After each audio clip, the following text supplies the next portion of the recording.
Hi, I'm Forrest Scharf with the Saskatchewan Ministry of Agriculture. I'm here to talk about an ADOPT project we're running here.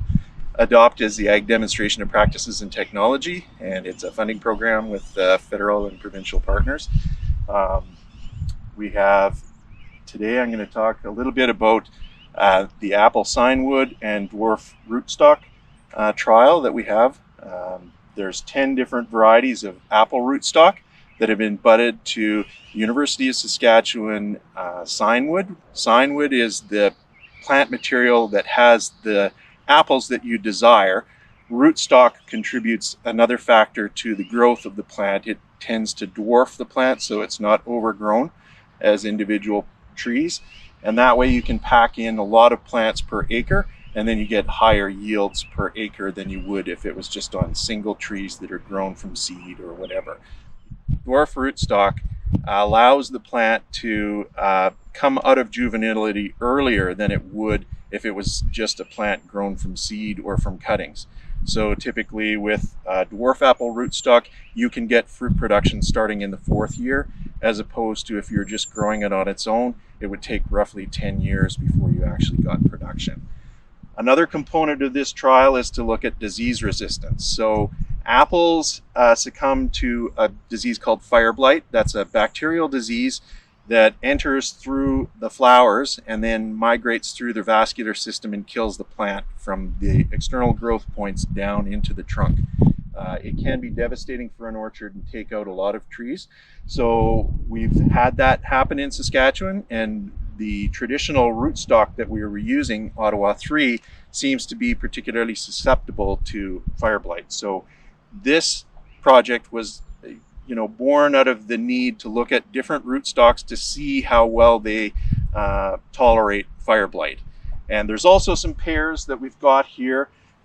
There's some symptoms that you can see of fire blight. There's some dead branches that are in here, and those would have died as a result of the disease, but you can see that the plant is continuing to grow, and so it has that resistance.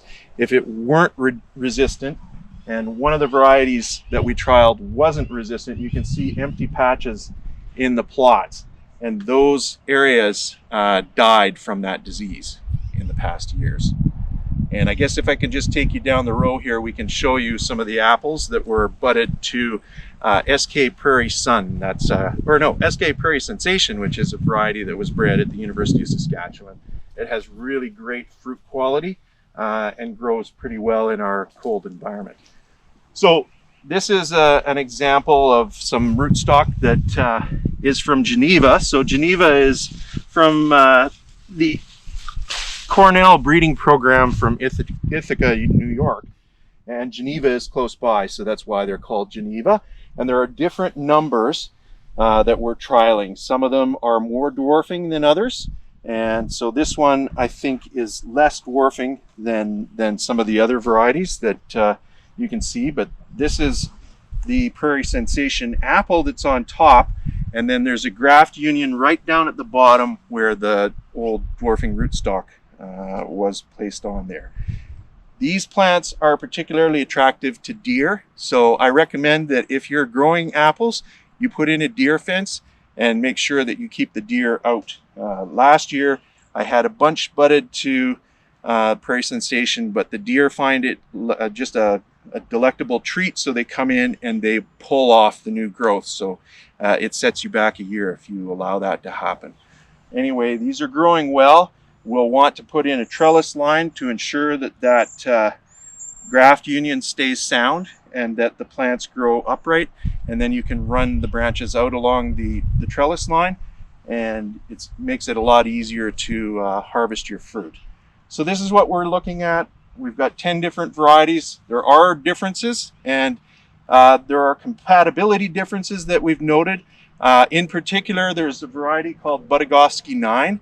It's a different breeding program, but that one doesn't seem to be compatible with Prairie Sensation. So if you're planning on planting Prairie Sensation in your orchard, don't look at Budegowski 9. It doesn't appear to work well with that variety. I'd like to thank the partners on this project. So CSIDC is the site, so the Canada Saskatchewan Irrigation Diversification Center, and ICDC, which is the Irrigation Crop Diversification Corporation, and also the Saskatchewan Fruit Growers Association that helped sponsor this event. So thanks.